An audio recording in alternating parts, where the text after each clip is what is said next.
जय माता दी मित्रों, नमस्कार। हम लोग सिद्ध साहित्य पढ़ चुके थे। अब आज पढ़ रहे हैं हम लोग जैन साहित्य। तो ये गोविंद पांडे से पढ़ रहे हैं और देखते हैं जैन साहित्य क्या है। तो जैन साधुओं ने अपने मत का प्रचार हिंदी कविता के माध्यम से कहाँ किया था? पश्चिमी क्षेत्र में किया था। जैन साधुओं ने अपने मत का प्रचार किसके माध्यम से किया था? तो कविता के माध्यम से किया था। कहाँ पे किया था? पश्चिमी क्षेत्र। तो हमें याद रखना है कि जैन साधु जो है पश्चिमी क्षेत्र में अपना प्रचार किए थे कविता के माध्यम से। राम काव्य परंपरा में प्राचीनतम ज्ञात ग्रंथ कौन सा है? तो रिपुदारड़ दास है। रिपुदारड़ दास जो है ये रास काव्य परंपरा में प्राचीनतम ज्ञात ग्रंथ है। डॉक्टर दशरथ ओझा ने इसका समय 1905 ईस्वी में बताया है। रिपुदारड़ दास का समय डॉक्टर दशरथ ओझा ने 905 ईस्वी में बताया है। रिपुदारड़ रास जो है ये संस्कृत भाषा में लिखा गया है और इसमें अभिनय, नृत्य और गान इन 3 तत्वों का मिश्रण है। किसमें? रिपुदारड़ रास। ये प्राचीनतम ग्रंथ है और दशरथ ओझा ने 905 इसका समय बताया है और ये संस्कृत भाषा में लिखा है रिपुदारड़ दास। इसमें क्या है रिपुदारड़ दास में? तो अभिनय, नृत्य और गान इन तीनों तत्वों का मिश्रण है। जिनदत्त सूरि द्वारा रचित उपदेश रसायन अपभ्रंश भाषा का सर्वप्रथम रास ग्रंथ है। तो हमने उपदेश रसायन जिसे पूछा जाता है उपदेश रसायन किसका है? तो जिनदत्त सूरि। तो देखिए जिन दिया है ना, तो उपदेश जिन दे। हम लोग जैसे बोलते हैं अपनी भाषा में कि उपदेश जिन दे। कोई बहुत उपदेश देता है तो अच्छा नहीं लगता है तो हम लोग कहते हैं उपदेश जिन दे।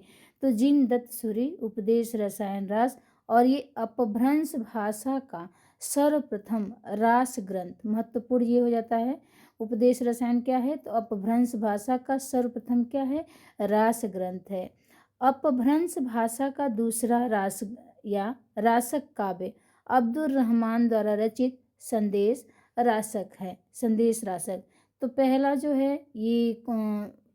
है अपभ्रंश भाषा का सर्वप्रथम पहला रास ग्रंथ अगर पूछे तो उपदेश रसायन हो जाएगा और ये अपभ्रंश भाषा का सर्वप्रथम पहला रास ग्रंथ है। किसका है? तो जिनदत्त सूरि का हो जाएगा उपदेश रसायन। और दूसरा रासक काव्य पूछे अपभ्रंश भाषा का दूसरा रासक काव्य तो अब्दुल रहमान द्वारा रचित संदेश रासक है। हिंदी का प्रथम ऐतिहासिक रास ग्रंथ ये पंच पांडव चरित।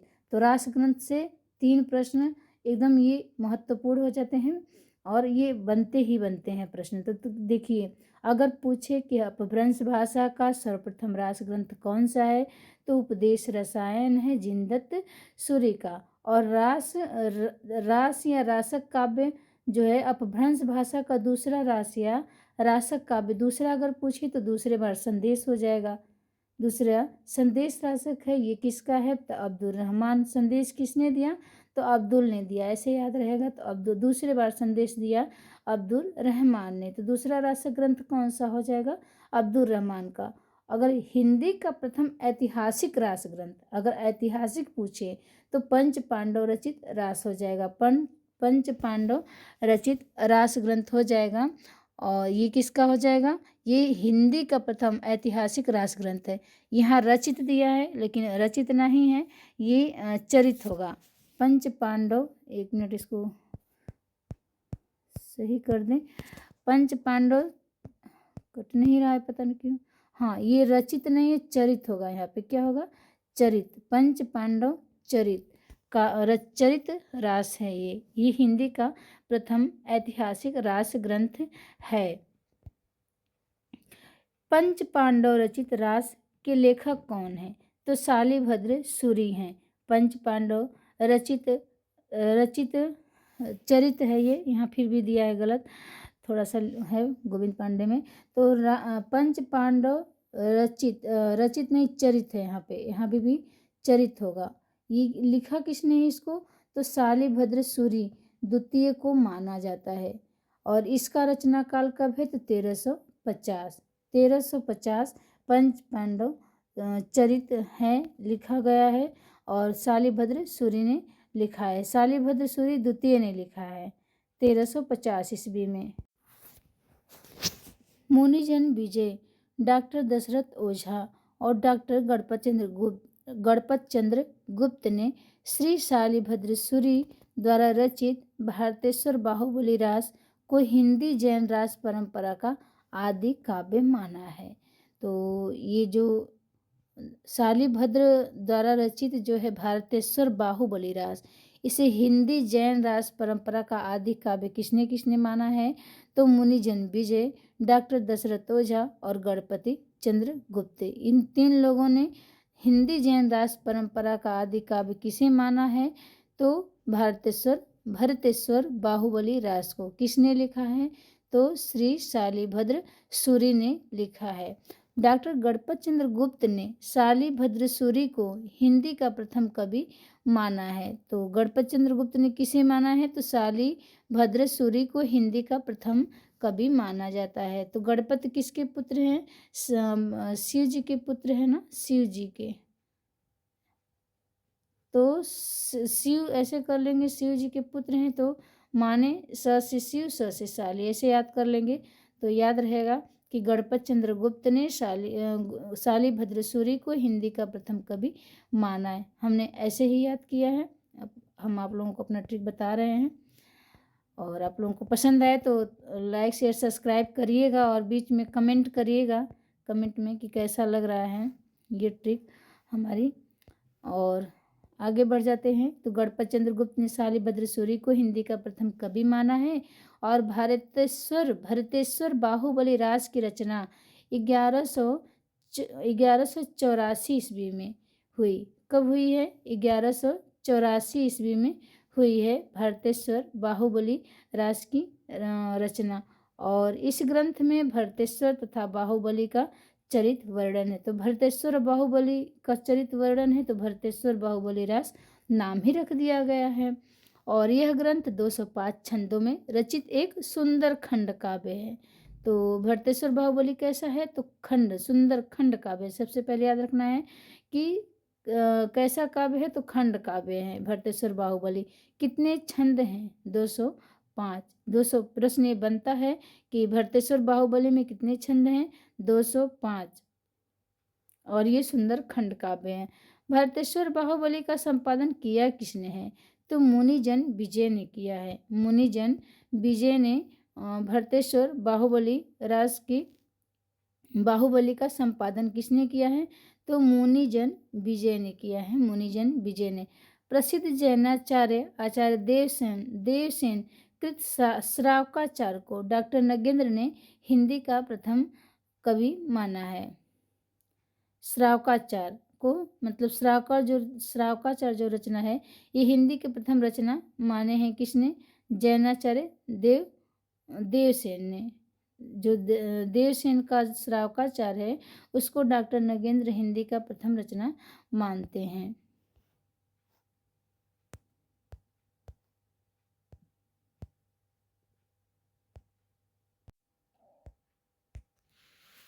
देवसेन ने 1933 ईस्वी में श्रावकाचार्य की रचना की और श्रावकाचार्य में 250 दोहे 250 दोहों में श्रावक धर्म का प्रतिपादन किया गया है। तो ये थोड़ा कंफ्यूज कर देता है कि 250 दोहे किस में हैं? तो ये श्रावकाचार्य में है 250 दोहे। और 205 छंद किस में थे? 205 छंद। तो ये भारतेश्वर बाहुबली जो था ना ये ग्रंथ, इसी में 205 छंद थे और 250 दोहे जो है ये श्रावकाचार्य में है। और श्रावकाचार्य देवसेन का है। डॉक्टर नगेंद्र ने हिंदी की प्रथम रचना माना है श्रावकाचार्य को। और श्रावकाचार्य का समय 933 ईस्वी है और श्रावकाचार्य में श्रावक धर्म का प्रतिपादन किया गया है। देवसेन के अन्य ग्रंथ देख लेते हैं कौन से हैं। तो नए चक्र है। देव जो है नया चक्र चलाते हैं ना, तो नए चक्र हो जाएगा देवसेन का। दर्शन सार, देव का दर्शन सभी लोग चाहते हैं तो दर्शन सार देव का है। भाव, देव से भाव का हम पूजा करते हैं तो भाव संग्रह। आराधना करते हैं तो आराधना सार। तत्व सार तथा सावय धम्म, दोहा, ये देव के ग्रंथ हैं। कौन कौन से हैं? नय चक्र, दर्शन सार, भाव संग्रह, आराधना सार और तत्वसार तथा सावयव धम्म दोहा। इन ग्रंथों में इनका नय चक्र बहुत प्रसिद्ध है। जो देवसन के इतने ग्रंथ हम लोग पढ़े, नय चक्र, दर्शन सार, भाव संग्रह, आराधना सार और तत्व सार तथा सावयव धम्म दोहा, इसमें जो नय चक्र है ये बहुत प्रसिद्ध ग्रंथ है देवसेन का। देवसेन के नय चक्र को लघुनय चक्र का नाम भी दिया गया है। अगर देवसेन का नय चक्र न दे, अगर पूछे लघुनय चक्र किसका है, तो ये भी देवसेन का ही होगा। किसका होगा? देवसेन का हो जाएगा लघुनय चक्र। देवसेन ने अपने ग्रंथ में जैन धर्म के अनेक संघों की उत्पत्ति लिखी है, जिसे इन्होंने जैनाभास का नाम दिया है। तो देवसेन ने अपने ग्रंथ में क्या किया है? जैन धर्म के अनेक संघों की उत्पत्ति लिखी है और इन्होंने इसे क्या कहा है? जैनाभास नाम दिया है। बृहद नय चक्र, बृहद नय चक्र, देखिए नय चक्र था ना, नय चक्र था, लघुनय चक्र था, नय चक्र को ही लघुनय चक्र कहा गया। और ये बृहद नय चक्र की रचना देवसेन के शिष्य माइल धवन ने किया था। तो बृहद नय चक्र अगर आ जाए तो देवसेन के जो शिष्य थे माइल धवन की रचना है बृहद नय चक्र। और नय चक्र देवसेन का हम लोग पढ़े हैं, और नय चक्र जो है बहुत प्रसिद्ध ग्रंथ है देवसेन का। नय चक्र को लघुनय चक्र भी नाम दिया गया है, लेकिन यहाँ बृहद नय चक्र जो है ये देवसेन के शिष्य थे। क्या नाम था? माइल धवन, उन्होंने ही लिखा है और देवसेन के नाम से प्रसिद्ध है, जो कि देवसेन के नाम से भी प्रसिद्ध है। अच्छा, बृहद नय चक्र जो है ये देवसेन के नाम से भी प्रसिद्ध है और लिखा किसने है? तो माइल धवल ने, जो देवसेन के शिष्य थे। बृहद नय चक्र का वास्तविक नाम क्या है? तो पूछा जाता है वास्तविक नाम दब्ब सहाव पयास। ये द्रव्य स्वभाव प्रकाश कहते हैं इसे, दब्ब सहाव पयास। तो बृहद नय चक्र का अगर वास्तविक नाम पूछते तो दब्ब सहाव पयास हो जाएगा।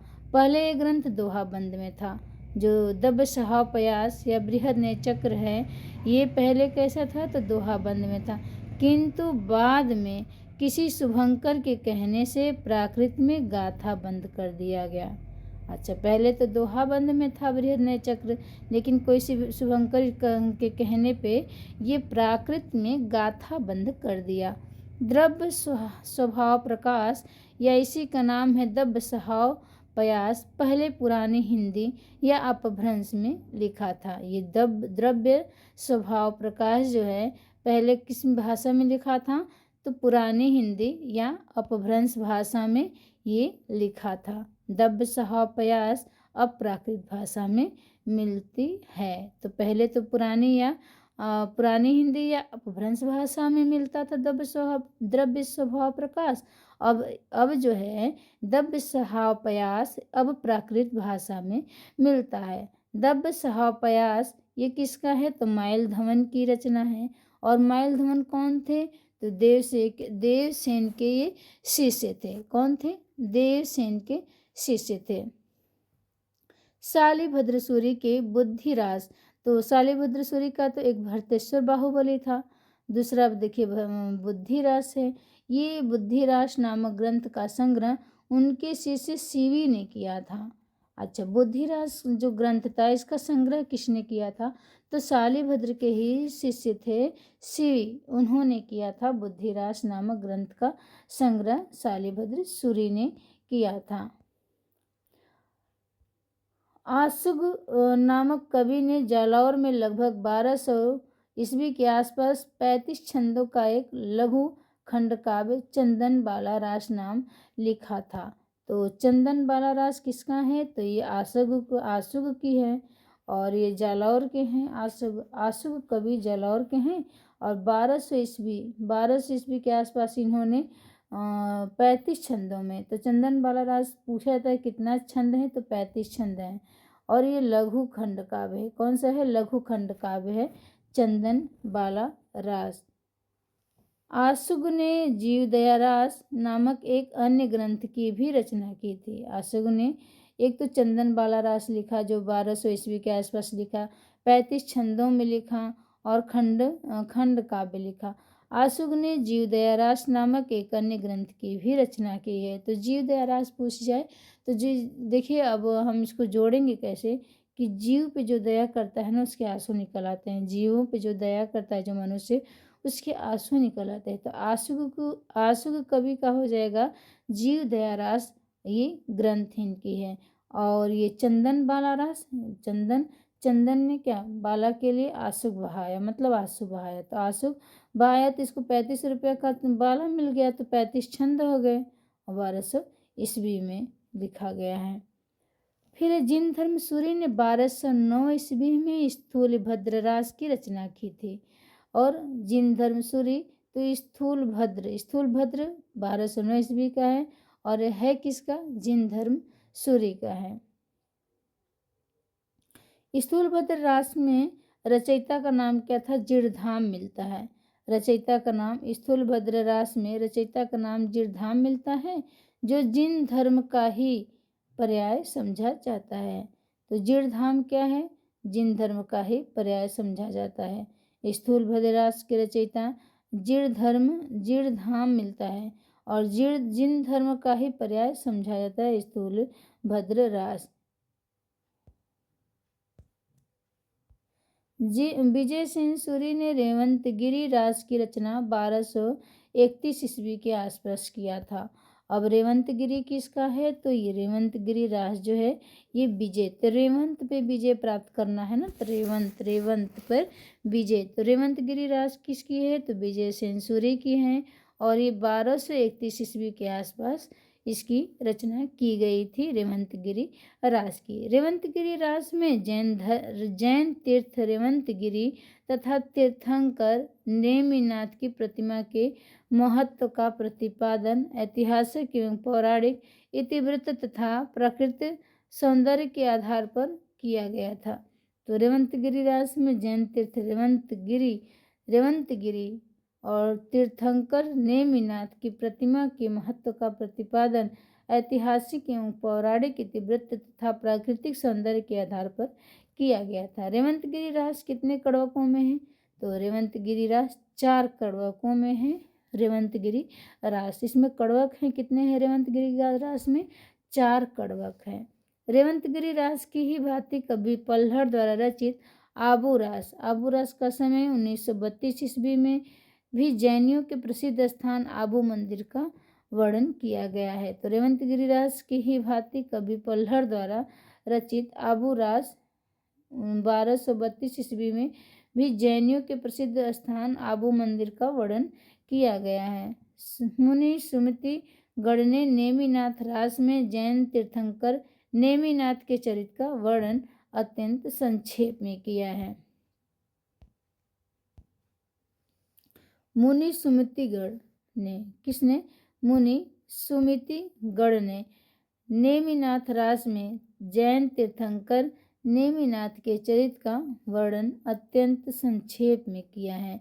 नेमिनाथ रास की रचना 1213 ईस्वी में हुआ है और इसमें 58 छंद हैं। नेमिनाथ रास की रचना 1213 ईस्वी में हुई थी। कब हुई थी, 1213 ईस्वी में। इसमें कितने छंद हैं, तो इसमें 58 छंद हैं। इसमें नेमिनाथ रास की रचना 1213 ईस्वी में हुई थी, इसमें 58 छंद हैं। चौपाई छंद में 12 मासा का वर्णन विनय चंद्र सूरी द्वारा रचित नेमिनाथ चौपाई से माना जाता है। चौपाई छंद में 12 मासा का वर्णन विनय चंद्र सूरी द्वारा रचित नेमिनाथ चौपाई से माना जाता है। तो पूछे कि चौपाई छंद में 12 मासा का वर्णन किससे माना जाता है, तो नेमिनाथ चौपाई से माना जाता है। नेमिनाथ चौपाई किसका है, तो ये विनय चंद्र सूरी का है, विनय चंद्र सूरी का है। विनय चंद्र सूरी की अन्य रचनाएं हैं मल्लीनाथ महाकाव्य, पार्श्वचरित, कल्पनिरुक्त, उयसमाला, कहाड़े छप्पे, ये विनय चंद्र सूरी की रचना है। तो इनकी रचनाएं, विनय चंद्र सूरी की रचनाएं क्या है, मल्लीनाथ महाकाव्य, पार्श्वचरित और कल्पनिरुक्त, उयसमाला, कहाड़े छप्पे आदि ये विनय चंद्र सूरी की रचना है। पार्श्वचरित ये प्रश्न पूछा गया है टीजीटी में कि विनय चंद्र सूरी की रचना पार्श्वनाथ किसकी है, तो विनय चंद्र सूरी की है, तो ये महत्वपूर्ण हो जाता है। मल्लिनाथ महाकाव्य भी विनय चंद्र सूरी का है। कल्पनिरुक्त भी है विनय चंद्र सूरी का। उयसमाला कहाड़े छप्पे आदि विनय चंद्र सूरी के रचना है। जैन रास परंपरा के अन्य कवि एवं काव्य देख लेते हैं। प्रज्ञा तिलक का है कछुली रास 1306 ईस्वी में, प्रज्ञा तिलक कछुली रास। और ये दिल्हड़ का है गैसुकुमाल रास, इनका समय 14वीं शती में है। सार मूर्ति का है जिन पदम सूरी पट्टाभिषेक रास, सार मूर्ति का रचना है जिन पदम सूरी पट्टाभिषेक रास। अभय देव सूरी जय तिहुअड़, जय तिहुअड़ का है, किसका है, अभय देव सूरी ने जय तिहुअड़ लिखा है। और चंद्रमुनि ने पुराण सार इनका रचना है। पुराण सार किसकी है, तो चंद्र मुनि का है। कनकामर मुनि इनकी रचना है करकंड चर्य, तो क से कनकामर हो जाएगा, क से करकंड चर्य हो जाएगा। कविड़ंदी ये सुदंसर चरित इनका है। जिन वल्लभ सूरी इन्होंने संघ पटक लिखा है। और योग चंद्र मुनि ये प्रसिद्ध दोहाकार हैं, योग सार लिखते हैं। जिन दत्त सूरी ये चाचरी, जिन दत्त सूरी का है चाचरी। काल स्वरूप कूलक एवयस रामायण ये उपदेश रसायन है। एवयस रामायण को उपदेश रसायन भी कहा गया है। तो जिन दत्त सूरी का है चाचरी, काल स्वरूप कूलक एवयस रामायण उपदेश रसायन भी से कहा गया है। हरिभद्र सूरी का है ललित विस्तारा, इनकी रचना क्या, हरिभद्र सूरी का ललित विस्तारा, धूर्त आख्यान, जसहर चर्य अलग है, देखिए जसहर चर्य, संबोध प्रकरण, रेमिडा चर्य, ये हरिभद्र सूरी का है। ललित विस्तारा, धूर्ताख्यान, जसहर चर्य, संबोध प्रकरण, रेमिड़ाचर्यु, ये हरिभद्र सूरी का है। सोमप्रभ सूरी का है कुमारपाल प्रतिबोध, कुमारपाल प्रतिबोध किसका है, तो ये किसका है, सोमप्रभ सूरी का है। जिन पदम सूरी की रचना है स्थूलभद्र फागु, ये जिन पदम सूरी का है, जिन पदम सूरी का स्थूलभद्र फागु। धर्मसूरी का है जम्बू स्वामी रासा, धर्मसूरी जम्बू स्वामी रासा। अम्बदेव सूरी का संघपति सम्रा रासा, संघपति सम्रा रासा किसका है, ये अम्बदेव सूरी का है। राजशेखर सूरी का है नेमिनाथ फाग, राजशेखर सूरी का नेमिनाथ फाग है। तो नेमिनाथ से कई मिलते हैं ना, नेमिनाथ फाग किसका है, राजशेखर का है। नेमिनाथ चौपाई हम लोग पढ़े थे ना, नेमिनाथ चौपाई, नेमिनाथ चौपाई ये किसका था, तो विनय चंद्र सूरी का था। और नेमिनाथ राय पढ़े थे क्या, नेमिनाथ ये सुमति का था। तो ये रचनाएं जल्दी याद तो नहीं होते हैं, एक बार जल्दी देख लेते हैं। प्रज्ञा तिलक कछुली रास का है, प्रज्ञा तिलक कछुली रास का। दिल्हड़ गैसुकुमार रास, सार मूर्ति जिन पदम सूरी पट्टाभिषेक रास। अभय देव सूरी जय तिहुअड़, चंद्र मुनि पुराण सार, कनकामर मुनि करकंड चर्यु, कविड़ंदी तो सुदंसर चर्यु। जिन वल्लभ सूरी तो संघपटक, जिन वल्लभ सूरी संघपटक। योग चंद्र मुनि ये प्रसिद्ध दोहाकार हैं, योग सार इन्होंने लिखा है, तो इनका आसान है योग चंद्र मुनि, तो योग नाम से ही लिखा है योग सार। और जिन दत्त सूरी का है चाचरी, काल स्वरूप कूलक एवयस रसायन यानी उपदेश रसायन। हरिभद्र सूरी का है ललित विस्तारा, धूर्ताख्यान, जसहर चर्यु, संबोध प्रकरण, रेमिड़ा चरयु। और सोमप्रभ सूरी का है कुमार पाल प्रतिबोध है। जिन पदम सूरी का स्थूलभद्र फागु है। धर्म सूरी का जम्बू रासा स्वामी है। अम्बे देव सूरी का संघपति समरा रासा है। अम्बदेव का संघपति समरा रासा। राजशेखर सूरी का नेमिनाथ फाग है। इसी के साथ क्लास को बंद करते हैं और कल हम पढ़ेंगे फागु काव्य। तो आप लोगों का बहुत बहुत धन्यवाद। अगर आप लोगों को वीडियो पसंद आए तो लाइक शेयर सब्सक्राइब करिएगा।